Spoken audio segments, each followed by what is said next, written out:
In this video, I give my thoughts on Mobot latest dual battery e-bike, the Mobot Ovo.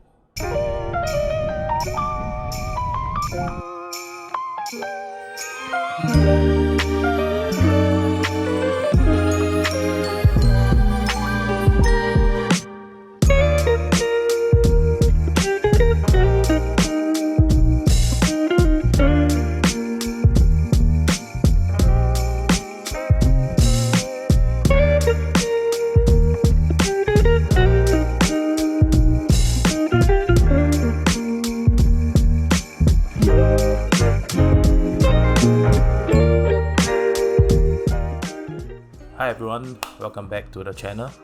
Mobot recently sent me one of their latest dual battery e-bike, and today we're gonna take a look at it. It's just gonna be a short look on the Mobot Ovo. But before we dive into the details of the review, I'm gonna give you a fast and short summary on my thoughts of the Mobot Ovo. The Mobot Ovo, in short, is a trendy looking e-bike that is comfortable for long distance riding, and it looks sleek and good. But portability wise, you might want to look at other e-bike because it is not a foldable one.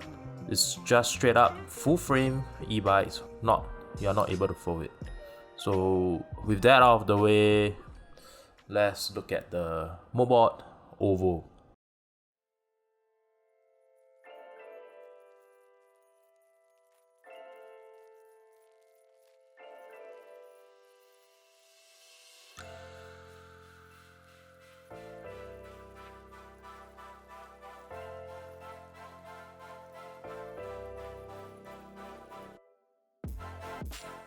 Mobot marketed the Mobot Ovo as the first LTA approved EN15194 certified dual battery e-bike.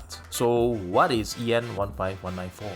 For those that are not familiar with it, it's an European standard certification that is harmonized under the Machinery Directive. If you want to learn more about it, I have left a link below in the description, so you can take a look at it. So back to EN15194, is a requirement for e-bikes sold in Singapore to be compliant to EN15194.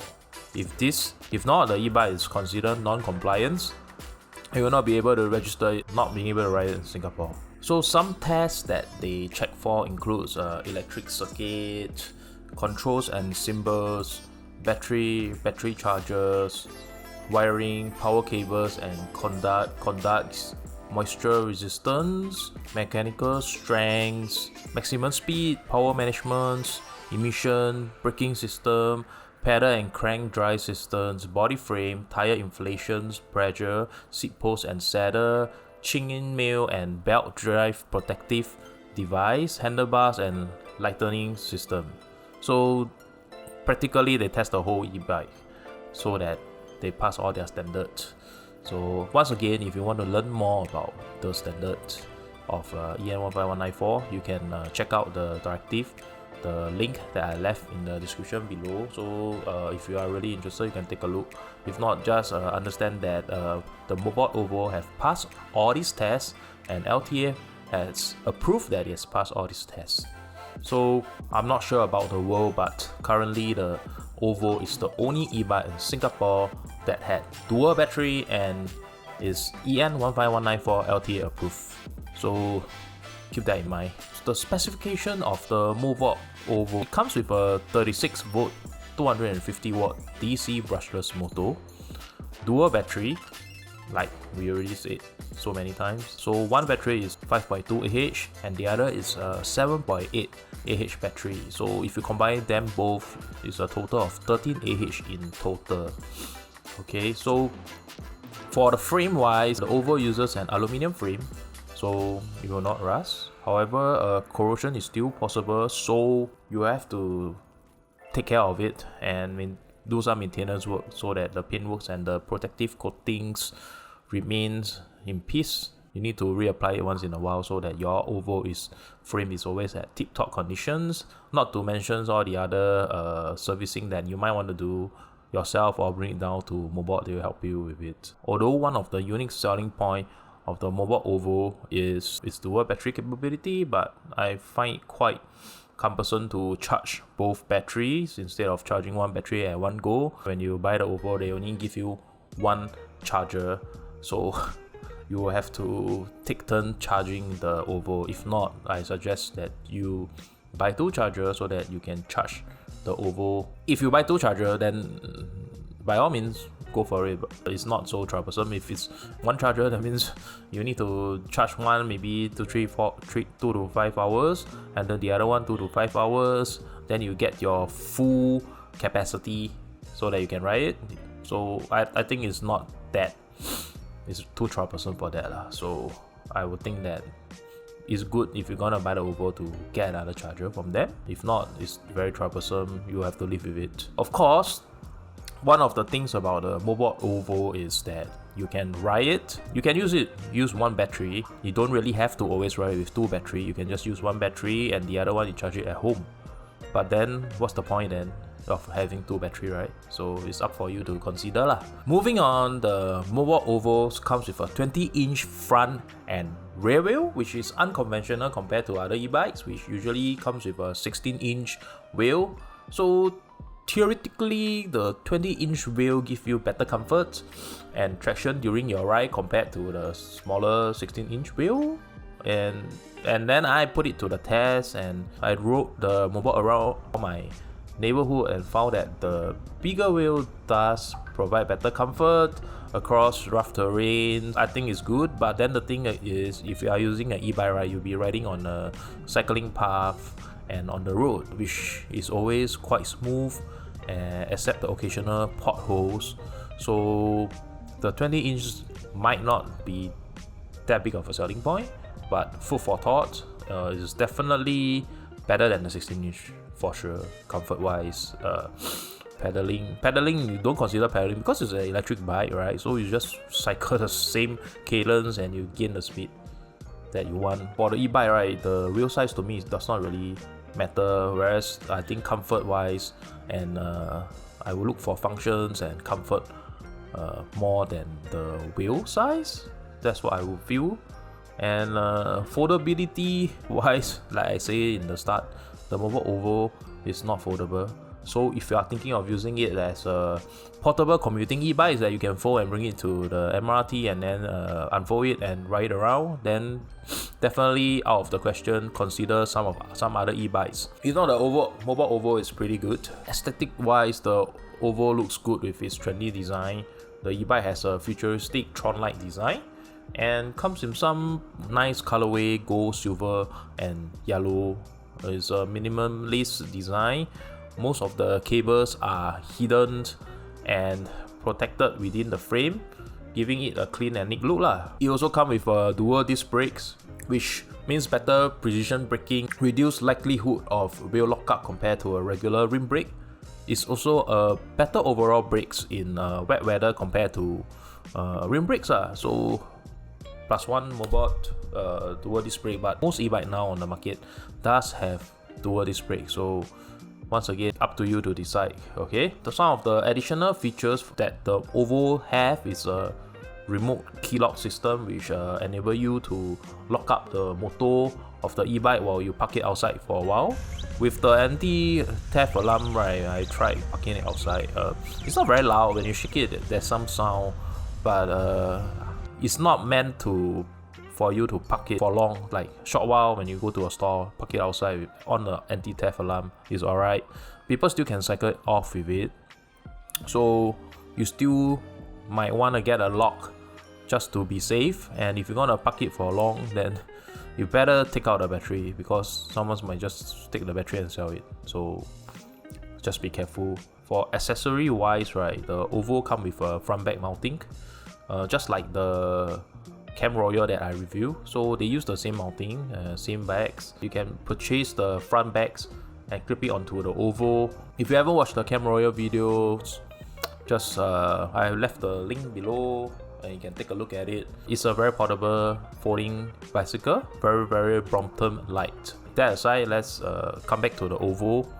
The Ovo also comes with a front light. It's a white light, which is great for night riding. The brightness of the light is acceptable based on my testing, so you probably do not need to buy your own front light. But of course, if you have a better front light, by all means use it.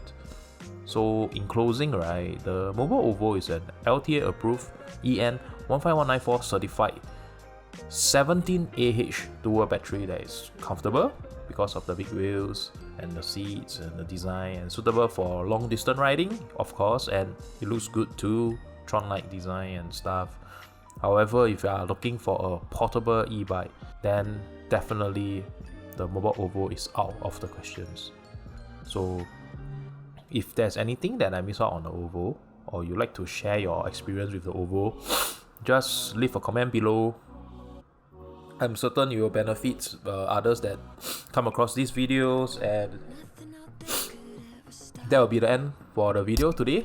And thank you for watching this video, and if you had enjoyed this video, be sure to give it a thumbs up, subscribe at the right corner here, and cheers. See you again on the next one. Bye. Right into your thought, I can't get you off my mind. So sweet, yeah, I need it from you. Okay, something just came in during the recording. So from June 30 onwards, right, e-bikes and electric scooter riders, right, are subject to a mandatory theory test. LTA has already published the handbook online. I will leave it in the description below. You can take a look at the handbook online. From what I understand, right, the test comprise general information on active mobility device like e-bikes and electric scooter, pre-journeys and equipment checks, and then rules and code of conducts. I think it will be good that you take a look at the handbook. I'll put it in the description below, and familiarize yourself with the code of conducts, rules and pre-checks for e-bikes and electric scooter. So that will be very helpful. Don't let this deter you from getting either an electric scooter or an e-bike, because to be honest, right, the theory test I think is very important for many e-bike riders or electric scooter riders that's gonna ride on the road, because to be honest, you really just need to take one accident. No matter how careful you are, sometimes it's not your fault, it's the driver's fault, some car's fault, and then accidents happens and your life change. So with the theory test, right, I think it is good. It's a good step forward, because there's a lot of e-bike rider and electric scooter rider outside, right, that they didn't drive a car before, so they might not be familiar. You or me, we might not be familiar with the road traffic rules and regulations. So then that's why we always have videos online showing people like violating traffic rules, posting it online, and then lots of hates going on. But comes to think of it, there's a possibility that a lot of these riders, they do not know the rules and regulations of riding on the road. Although you can find it online, but some just do not care so much, I think. So I feel that with the theory test, right, it forces people to study the traffic rules, and then you cannot say that you don't know the traffic rules, and it helps to keep you safe as well. And I think it's a good step going forward. So for many e-bikes riders and that did not drive on the road before, it will be a good step forward. Some might already take it upon yourself to learn about traffic rules and regulations to follow, but there are still many people out there that might not know these rules. So I think that the theory test is a good step forward to educate everybody that wants to own an e-bikes and e-bikes and e-scooter, that it's there are rules on the road that to keep you safe. So if everyone follows the rules, the road will be a safer space for everybody. And then we hope that we just want to have a good ride outside and come home safely. So check out the handbook, I leave the description below, and I guess see you guys next time. Bye.